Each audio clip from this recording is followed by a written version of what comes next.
A Danville businessman is facing life in prison after being convicted of drug conspiracy charges.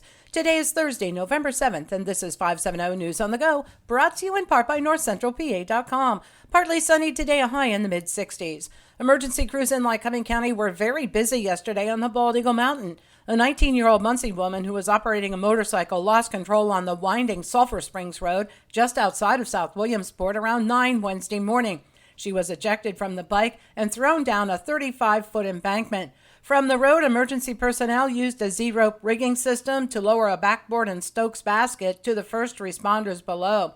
The woman was lifted from the ravine and taken by ambulance to a local hospital. Around 11 a.m., fire crews were summoned to West Mountain Avenue and Maynard Street for a brush fire on the mountain. Crews were able to keep that fire contained. Then just before 3, fire crews were called to the 4900 block of Sulphur Springs Road on the Washington Township side for a brush fire.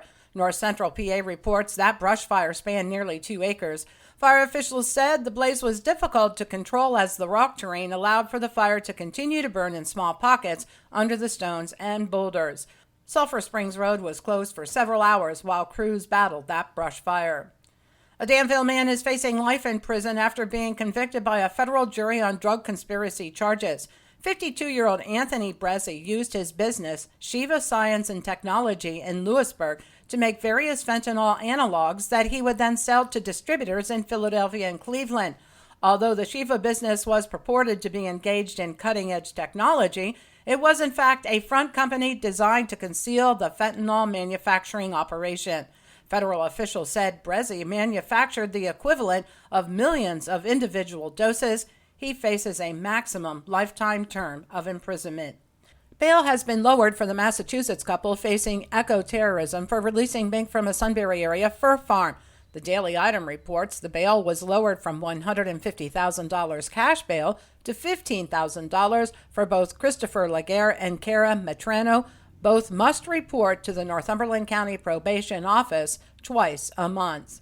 Pennsylvania Governor Josh Shapiro addressed the multiple bomb threats called into polling places across Pennsylvania on Tuesday. Local, state, and federal law enforcement determined the threats were not credible and there was no threat to the public. The FBI and others are continuing their investigation. Both Snyder and Union counties were among over a dozen other counties that received those threats.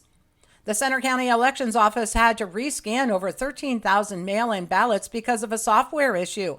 As a result, the vote tallies were delayed because those mail-in ballots could not be added to the election results. StateCollege.com reports the rescanning started Wednesday morning in Bellefonte.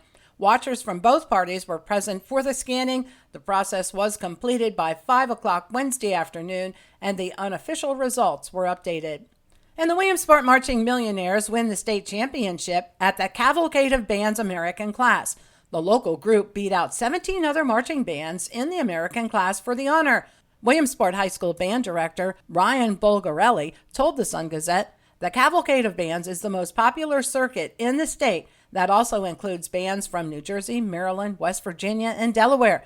This is the 8th state title for the Marching Millionaires, with the first coming in 1979. For the latest in news and events, head on over to NorthCentralPA.com. I'm Liz Brady, and you're up to date with 570 News on the Go.